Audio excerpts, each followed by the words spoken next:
Hello everyone, my name is Hamilton Young. I will be talking about consequentialism today.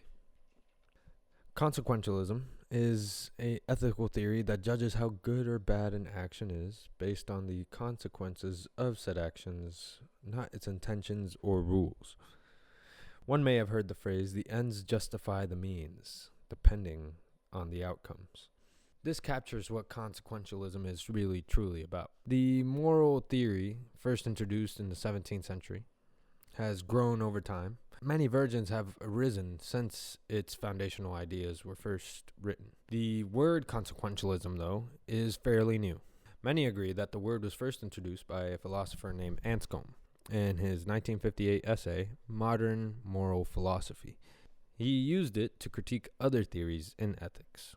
The core principle of this moral and ethical theory is the maximization of good outcomes. The morally correct choice is that which does the most amount of good in its outcome, regardless of how bad the action may be. Things like happiness, well-being, and reducing the amount of suffering overall is what consequentialism focuses on. This brings me to the different versions of consequentialism. All right. The many different kinds of consequentialism, well, they vary. There's utilitarianism, there is ethical egoism, there is ethical altruism, and many, many more that I could go on and on about. But what we're going to focus on today is utilitarianism, which is the most famous kind and the most well-known kind of consequentialism. Utilitarianism is the most basic form, I think, of consequentialism. It boils down to what consequentialist thinking is: the most amount of good for the most amount of people, regardless of the actions taken to get to those outcomes. Why did you not say that? Which is basically what the definition for consequentialism is. So, to compare that to something in pop culture, maybe, we can think about Avengers Infinity War. Avengers Infinity War followed a very, very dark storyline. In Avengers Infinity War, Thanos, the big bad, had a huge mission that all of the heroes on Earth were trying to stop, and some out of Earth, Guardians of the Galaxy. Thanos had a mission to get these 5 Infinity Stones, and with these 5 Infinity Stones, he could wipe out half of all life on the universe. Now, one may think, why would he want to do that? What's wrong with him? He's committing genocide.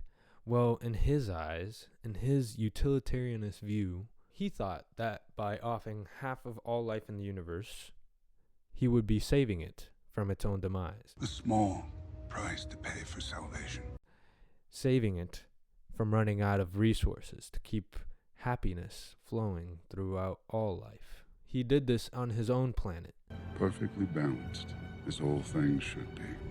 And he demonstrated in the movie that it had become a flourishing planet, full of life, beautiful, no crime. He had a mission, he fulfilled it, and half of all life was gone.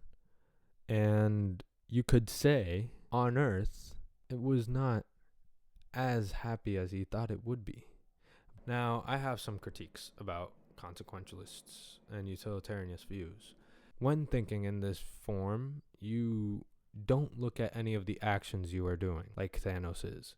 He does not mind that half of his entire universe has to die in order for it to thrive. He does not mind that he has to kill his own daughter in order to make this happen. He has no regret in his actions. It's all in the point of the outcome. The outcome is what matters most to him. Having the universe not go extinct, not run out of its own resources, like it almost happened on his planet. Not run out of food on civilizations on other planets or in other galaxies that might not be able to gather resources at a high enough rate to keep up with their populations. There is an infinite amount of things that he probably did save in technicality by killing half of the universe, but having no regrets as to what you're doing. I feel, in my eyes is very, very mental. That is my view and explanation of consequentialism. I hope you all have a good day. Thank you for watching.